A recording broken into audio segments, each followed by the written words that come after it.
Hi, everybody. This is Rebuilding Government Trust by Chelsea Watson.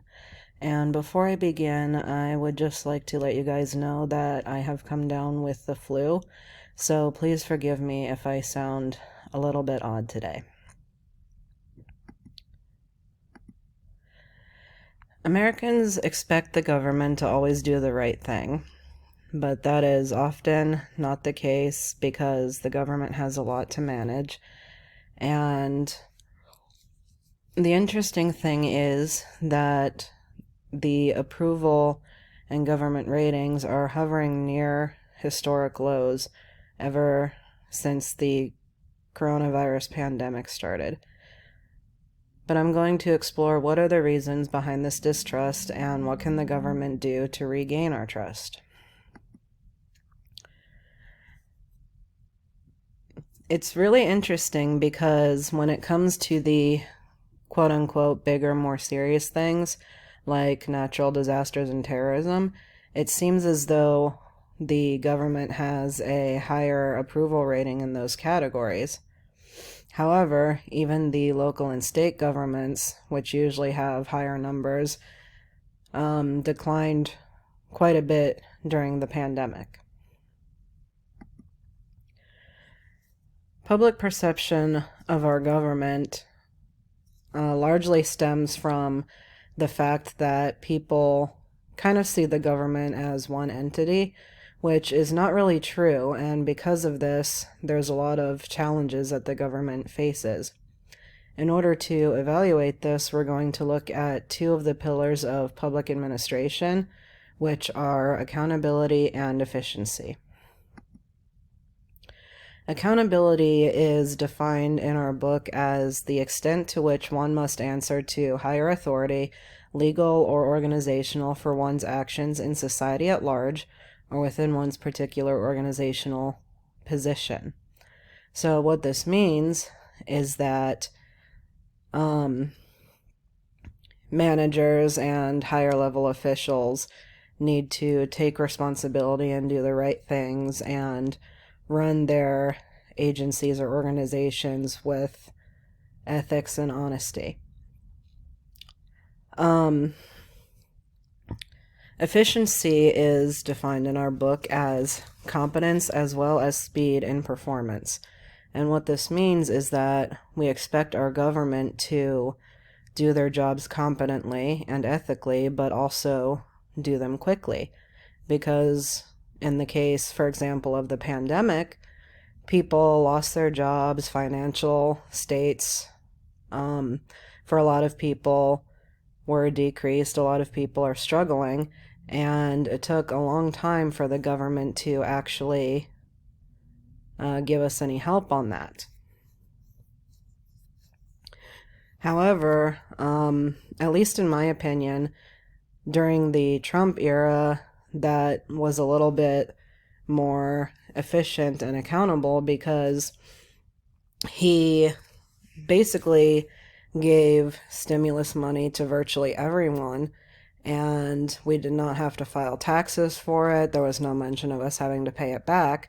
Whereas in the Biden administration, the current presidential administration, you are required to file taxes to claim any stimulus money, which could be a problem because there are a lot of people who don't file taxes, and a lot of times those are the people that really need the help more than people that do file taxes. Now, to expand upon, sorry, that was a misclick there. To expand upon the fact that our government is not one entity, this is a list of the archetypes of government agencies. The first one is known as the educator, and an example of that is the United States Census Bureau, which pretty much serves to help the public know about populations and diversity in any given area. And that is a really crucial thing for the second category and the government to be in touch with, because that can make a big difference in how they do things. The second category is law enforcement. Now, that can be local, state, federal, and it is just what it sounds, that um, that there are laws and they get enforced. The third category is the innovator category, and an example of that is NASA. They are always making new discoveries and creating new technologies, and this can play a key role in the government being able to rebuild our trust in them. The fourth category is known as the regulator, and that is organizations like the FDA and the EPA that regulate food or the environment or things like that. And that is really crucial because, well, we want our food and medicine and everything to be safe, and we want to try to protect our environment because we're living on the planet and we don't want the planet to not have enough resources where humanity cannot survive. The fifth category is the United States Postal Service, as an example, and that category is called retail agencies. They are a government agency, and but they offer retail services like sending packages or buying stamps or buying packaging material, things like that. And last but not least is what is known as the retailer-like services, or agencies, excuse me, which an example of that is the Department of Motor Vehicles, the DMV. And as much as nobody likes going to the DMV, it is a really crucial government agency because we cannot legally drive our vehicles without a license or registration. And if the DMV didn't exist, there would be a lot of problems in the country because DMV and the information that they obtain and keep can often help law enforcement solve crimes all across the country.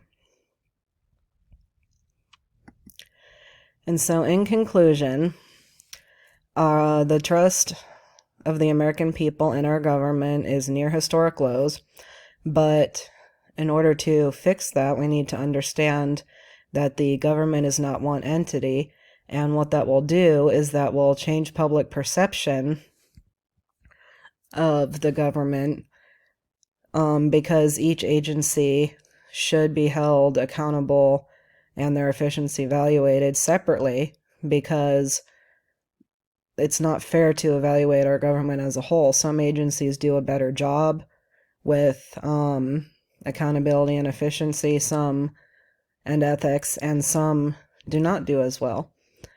And as I just got through the archetypes of government agencies, knowing about each of these will really help us better understand our government and maybe help with rebuilding our trust in our government. Thank you for watching, and I hope that this was informative for all of you.